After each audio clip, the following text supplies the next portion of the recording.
Everybody, I'm gonna explain to you guys what I do next, as far as from the point where the squabs get feathered out and get ready to get weaned out of the loft.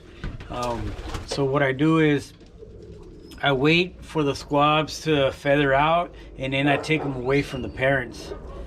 So what I'll start doing is I'll start grabbing each bird, making sure that they're in good health, that they're not deteriorated in any way as far as a lack of food. So just look them over, make sure they're healthy, and then I'll go ahead and log down all the information into the record books.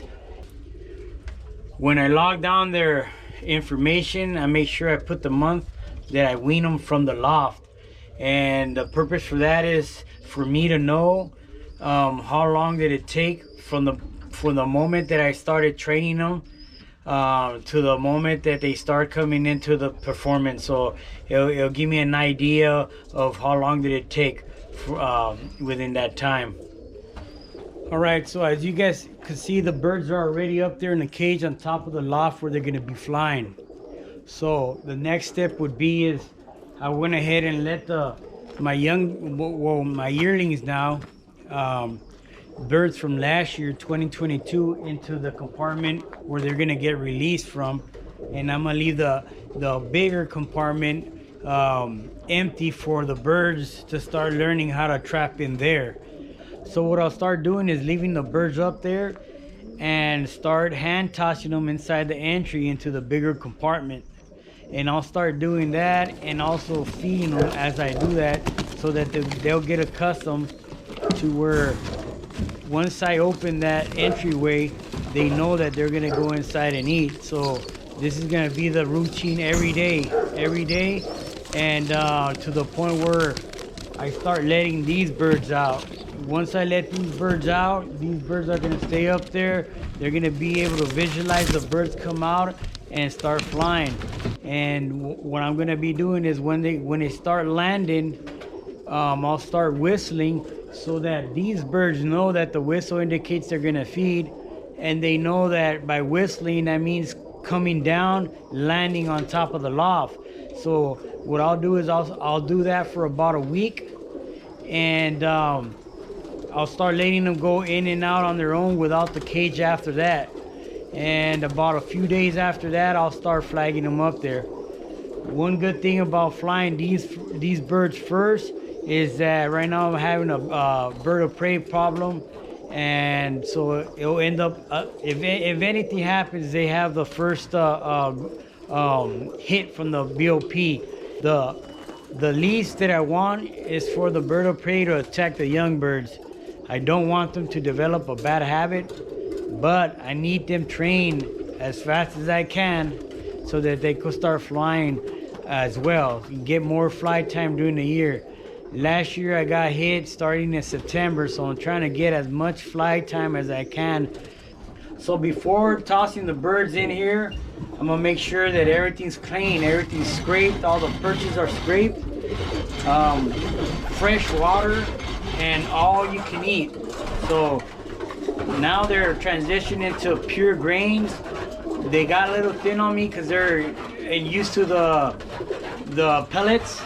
So, but within a few days, they'll feel comfortable here and they should be just fine. So it's all about, you know, giving them time to adjust. Yeah, one of the things that I'm adopting in the program this year is something that I learned from John Bender's book.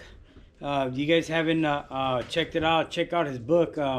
John Bender's a 94 World Cup champion. But anyhow, I went out and visited him on his loft, and what he does is he introduces a certain color.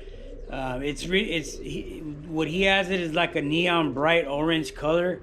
At the time, this is what I have. It's like a terracotta orange type of thing. But what I'm doing is, when I start feeding the birds, what I'm gonna do is set their feeders on top of this. So I'll lay this on the ground like this on the floor. I'll set the feeders here and let them eat and get used to feeding to this color right here. What I'll do is I'll take this out and set it on top of the loft where they're used to landing, and let them visualize the color of this, so that along with the whistle, knowing that they're gonna get fed, they're also gonna see the color that they see every day when they get fed on top of the loft. And what that's gonna happen is they're gonna be flying knowing that this is the place to land, this is the place where they're gonna get fed, and nowhere else around.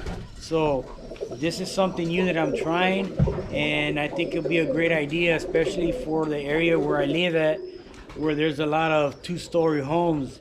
So these birds are smart. They adapt to bad habits real quick. All right, so I got the compartment where they're gonna start training how to trap in. I got it all cleaned up.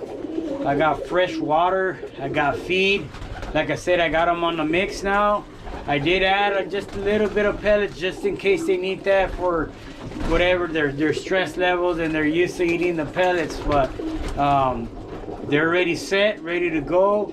The bird's been out there for a while already, so it's time to start tossing them in one by one so that they could get used to the compartment. And like I said, I'll go ahead and do that for the next few days, and then I'll go ahead and start releasing the 2022 birds, letting them fly, letting them land, letting them come down to the whistle, and then I'll go ahead and trap the young birds in as a way to let them know that it's time to come in. So this is the program that I got going on for 2023, and let's see how it works out. So yeah, I changed a few things in my program for the better of my birds and the training.